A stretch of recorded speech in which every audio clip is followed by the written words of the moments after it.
Un imbécile noir nommé Calvin Maddox fut traîné dans une salle d'audience qui n'avait jamais eu l'intention d'entendre sa version des faits. Dès son arrivée, la juge, imprégnée de préjugés, donna des ordres plutôt que des questions. Devant tout le monde, elle lui ordonna de s'agenouiller. Il ne dit rien, il obéit simplement. Alors que l'injustice semblait sur le point de triompher, un sénateur américain franchit la porte et tout bascula. Il pleuvait le matin où Calvin entra au tribunal du comté. Non pas une fine bruine, mais une forte tempête silencieuse qui immobilisait le monde, comme s'il se préparait à ce qui allait arriver. Il n'avait pas de parapluie et ne se pressait pas, son manteau trempé jusqu'aux coutures, la tête haute, comme si la météo elle-même ne pouvait pas dicter le cours de sa journée. Il portait volontairement des vêtements simples, pas d'uniforme de la marine aujourd'hui. Cette tenue raconte une histoire avant même qu'un mot ne soit prononcé, et aujourd'hui, Calvin n'était pas là pour raconter, il était là pour écouter. À l'intérieur, le palais de justice était chaleureux mais lourd de tensions inexprimées. La galerie était inhabituellement pleine pour une audience en milieu de semaine, des visages tout blancs, des couples âgés qui se connaissaient par leur nom. Leur silence en disait long aux têtes penchées, les yeux le suivant, le mettant au défi de prouver que leurs soupçons étaient fondés. Il prit place à la place assignée par l'huissier, au premier rang à droite, le plus près du banc. Aucun avocat de la défense ne le salua, aucun allié en uniforme ne rôda à proximité. Son nom resta muet, il n'en avait pas besoin. Il leur suffisait de voir un homme noir grand et calme pour en tirer leurs conclusions. Pourtant, il ne dit rien, croisa les mains et fixa le banc du juge d'un regard fixe. De l'autre côté de l'allée, un murmure monta et descendit, il est probablement là pour une agression. Calvin cligna à peine des yeux, il avait entendu pire en zone de guerre. Il lisait sur les lèvres aussi facilement qu'il lisait dans la pièce. Il restait immobile sans tic nerveux, sans mouvement de poids, assis comme il l'avait appris en embuscade, patient, vigilant, attendant une décision déjà prise par d'autres. L'atmosphère changea dès l'entrée de la juge Helen Harwood, une femme tristement célèbre pour ses jugements rapides et virulents, surtout contre les jeunes hommes noirs. Calvin ne broncha pas, il avait survécu à des tempêtes bien plus violentes. Derrière lui, le procureur adjoint Marc Ruskin fit irruption, les dossiers clairsemés mais la confiance inébranlable. L'État de l'Alabama contre Calvin Maddox, entonna Hill, le qualifiant d'entraîné, agressif, incapable de s'adapter à la vie civile. Ruskin a menti, Calvin aurait frappé un homme assez fort pour provoquer une commotion cérébrale, puis refusé de s'expliquer. Il a ignoré la vérité, Calvin aurait désamorcé une bagarre au couteau entre deux hommes terrorisant une jeune mère, la désarmant sans force, sans armes. À l'arrivée des policiers, ils ont ignoré la femme terrifiée et se sont emparés de Calvin. Son avocat commis d'office resta muet, le front lisse, comme si la démission était une habitude. La salle d'audience retint son souffle tandis que Calvin ressentait le poids familier d'un jugement silencieux. Puis, sans réfléchir, il prit la parole, ce n'est pas ce qui s'est passé. Sa voix était basse, claire, ni supplication, ni excuse, juste la vérité. À cet instant précis, le marteau tomba. La juge Harwood, figée et impassible, lança un regard noir par-dessus ses lunettes. « Vous ne parlerez que si on vous adresse la parole », lança-t-elle. « Nous sommes dans un tribunal, pas dans un poste militaire. » Les mots restèrent suspendus entre eux, non pas une question de procédure, mais une insulte personnelle, il était un cil, et ici, cela ne signifiait rien. Ruskin dissimula à peine une moue satisfaite. La tempête s'était apaisée dehors, mais à l'intérieur, elle faisait rage. Le mot « crime » flottait dans l'air tandis que Ruskin menaçait de porter plainte pour obstruction. Le juge Harwood se pencha en avant, scrutant le visage de Calvin à la recherche de la peur. Aucune trace de peur n'apparut. Puis, dans ce silence, elle ordonna « Monsieur Maddox, le tribunal vous ordonne de vous agenouiller. » Le silence répondit, un halètement collectif ravalé par le silence. Calvin tourna la tête uniquement vers la galerie, vers la marée de visages blancs qui regardaient une pièce qu'il croyait avoir écrite. Et à cet instant, chaque accusation non formulée, chaque présomption biaisée se cristallisèrent devant lui où aucune tempête ne pouvait obscurcir ce qu'était l'injustice. Il ne scruta pas la pièce à la recherche de sympathie, ni ne chercha de secours. Puis il aperçut le garçon, 9 ou 10 ans à peine, la peau bronzée, les yeux écarquillés, les épaules crispées par la tension. L'enfant était assis à côté de sa mère, au fond, un visage familier, le fils de sa voisine, le même enfant curieux qui lui avait un jour demandé ce que signifiait être courageux. Le garçon leva alors les yeux vers lui, non pas avec peur, mais avec une profonde confusion, comme si quelque chose en lui se brisait silencieusement. Calvin expira une fois, délibérément, et s'agenouilla ni précipitamment ni par honte. Il se déplaçait avec la maîtrise d'un soldat entraîné au combat, chaque vertèbre alignée avec détermination, sa posture inébranlable. Son dos restait droit, le menton levé, il ne s'inclina pas, mais mit un genou à terre devant le tribunal, le système, ceux qui croyaient avoir déjà gagné. L'écho des marteaux rompit le silence.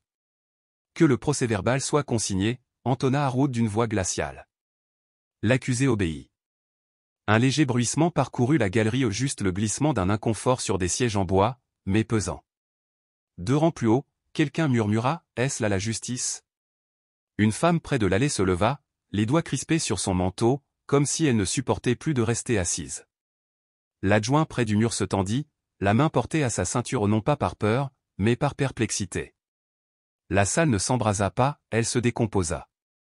Ruskin, le procureur, resta immobile, son visage perdant son air suffisant. Il n'avait pas anticipé cela, ni l'indignation, ni la résistance, mais une soumission mesurée et digne qui ébranla les fondements même de leur autorité. Ce n'était pas la posture brisée d'un vaincu. C'était le silence choisi par celui qui avait conservé sa dignité, et ce choix leur donnait l'impression d'être affaibli. Calvin ne prononça pas un mot, ne broncha pas. Son regard restait fixé devant lui, calme et posé, mais une tempête grondait en lui. Il avait affronté le combat, celui-ci était plus froid, un rituel d'humiliation déguisé en langage juridique, encadré de marbre et d'un banc de juges.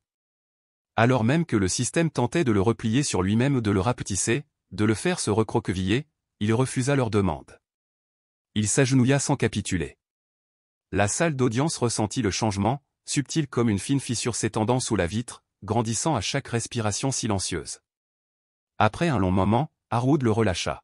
« Vous pouvez vous lever, dit-elle en époussetant la poussière invisible de son banc. » Mais Calvin s'attarda, immobile, jusqu'à ce que le doux murmure de la mère du garçon, « Allons-y, agisse. » Elle se leva, la main dans celle de son fils, et ils partirent, déterminés et silencieux. D'autres s'agitèrent, hésitant à les suivre. À cet instant, la salle d'audience transcenda son rôle de temple du droit, elle devint un miroir, reflétant des vérités que certains trouvaient insupportables. On ne peut pas simplement fuir la guerre, on la porte en elle, marquée par des cicatrices silencieuses que personne ne voit entre 2 respirations. Pour Calvin Maddox, le plus lourd fardeau n'était pas ce qu'il avait perdu, mais ce à quoi il avait obéi. Bien avant que l'ordonnance du juge ne le force à s'agenouiller, il s'était agenouillé là où aucune caméra n'atteignait jamais, Ghost Echo, une mission qui se voulait propre et rapide. 6 hommes derrière les lignes ennemies. Les renseignements promettaient des vies sauvées. Calvin commandait eux jeunes, disciplinés, respectés mais il ne donnait pas les ordres. Lorsqu'un colonel lointain donna l'ordre de tirer, Calvin obéit, même si son instinct lui criait de se retenir.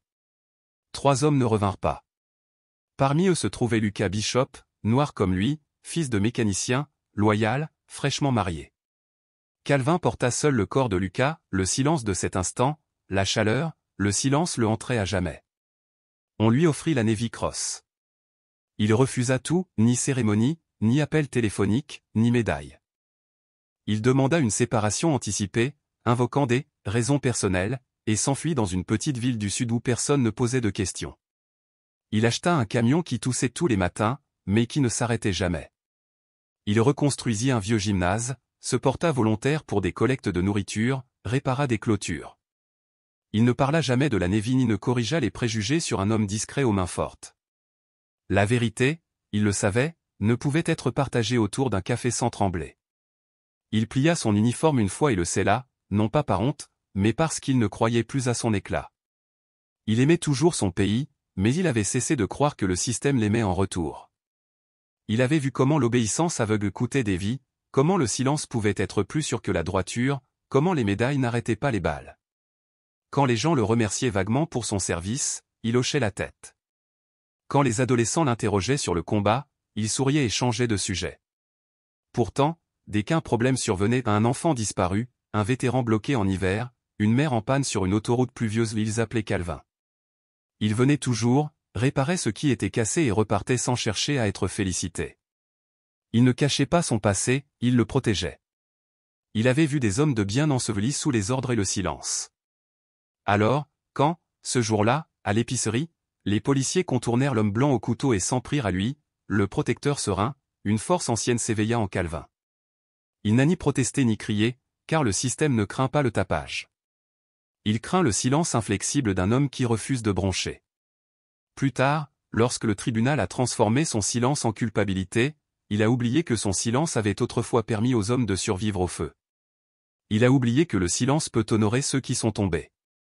Il abandonna ses médailles, non par oubli, mais par un souvenir douloureux des erreurs inscrites dans la politique, des excuses enchâssées dans des drapeaux pliés, des saluts arrivés trop tard. Il garda donc le silence.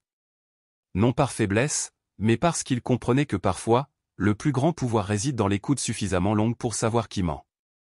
Certains silences sont plus éloquents que des coups de feu.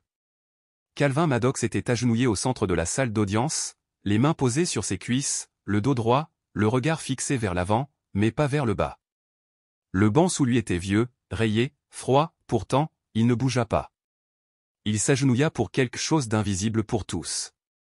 Derrière lui, au troisième rang, était assis Jérémia, 9 ans, à la peau bronzée, sweat à capuche zippée jusqu'au menton, pour se protéger de la faible climatisation de la salle d'audience. Les pieds de Jérémia pendaient au-dessus du sol.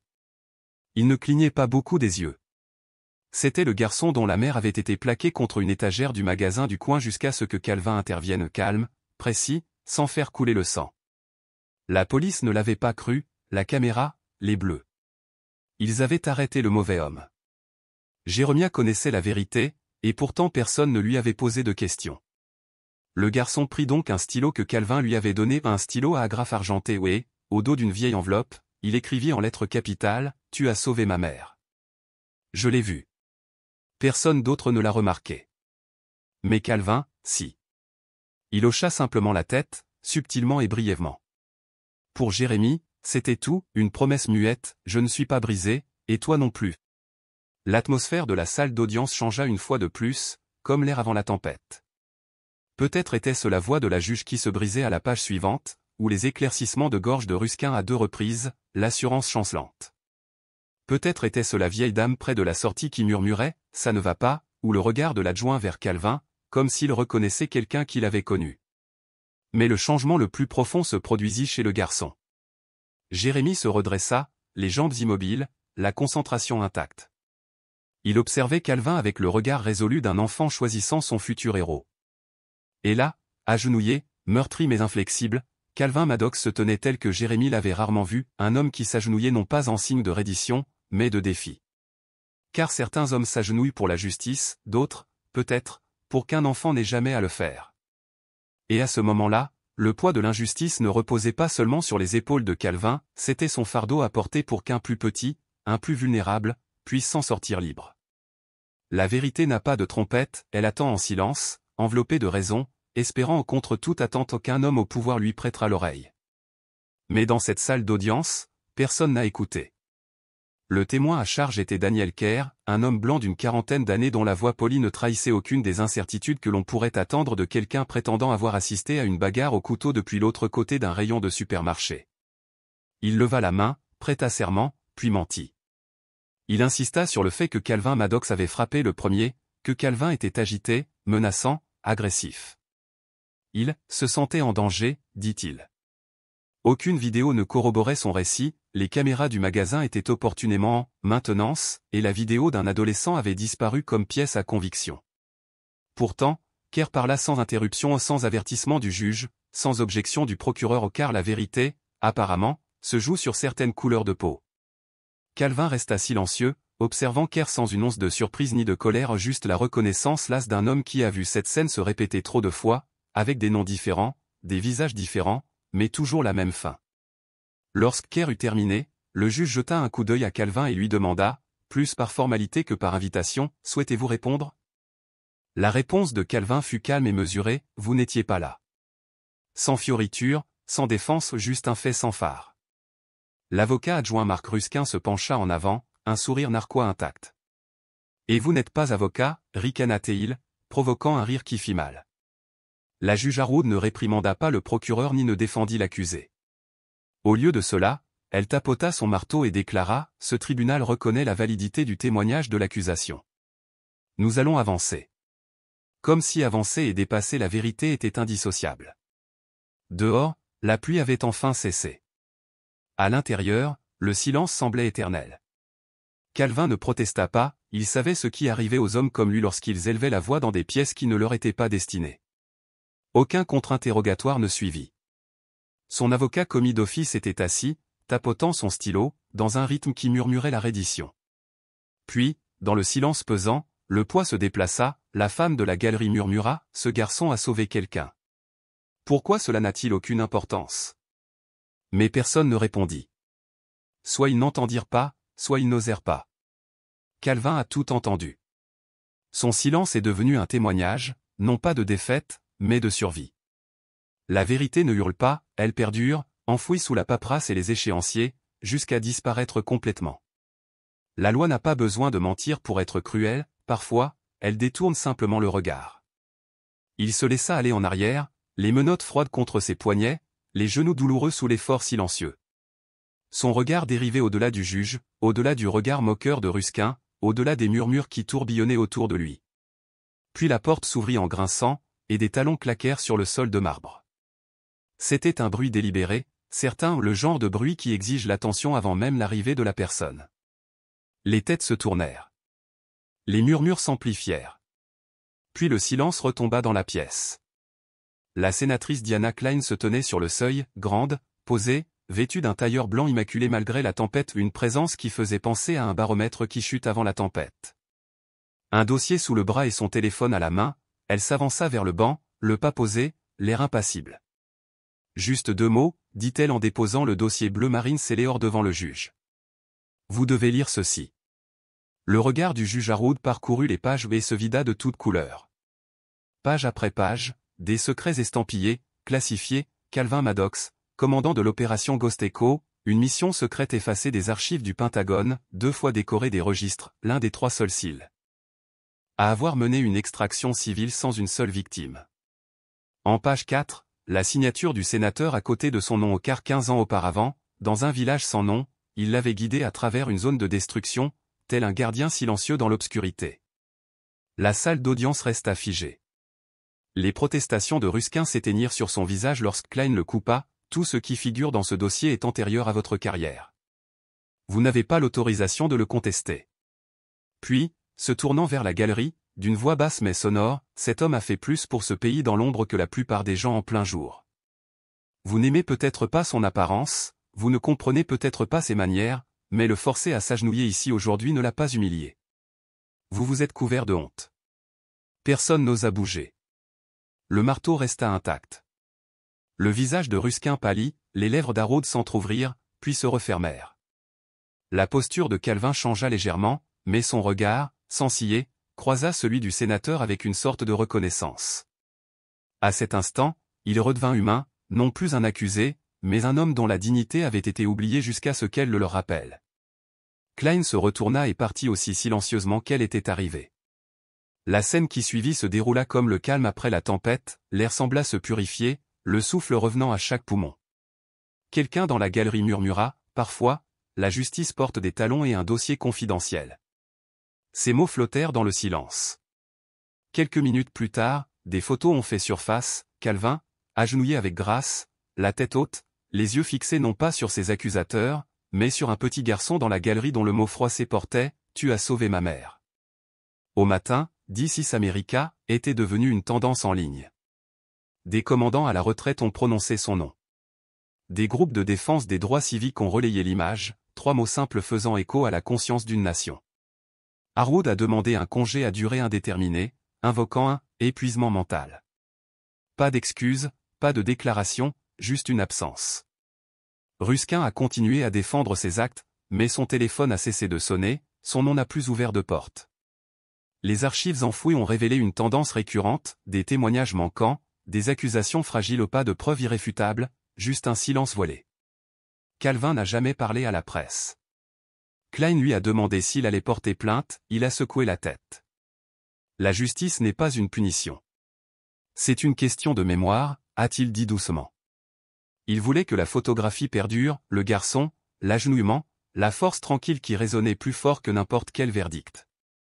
À la réouverture du palais de justice, personne ne s'assit sur la chaise où Calvin s'était agenouillé non par peur, ni par honte, mais parce que certains sièges portent la silhouette de la dernière personne qui les occupait. Calvin retrouva une maison plongée dans le silence, des souvenirs trop profonds pour être exprimés, et une communauté qui comprenait enfin qui il était, et pas seulement ce qu'il avait fait. Aucune empreinte de pas ne marque son chemin. Pourtant, le sol lui-même se souvient de l'endroit où il se tenait. Le monde voit désormais que l'homme le plus silencieux dans une salle peut laisser l'écho le plus retentissant et que la véritable dignité, portée dans le silence, peut transformer une salle d'audience entière.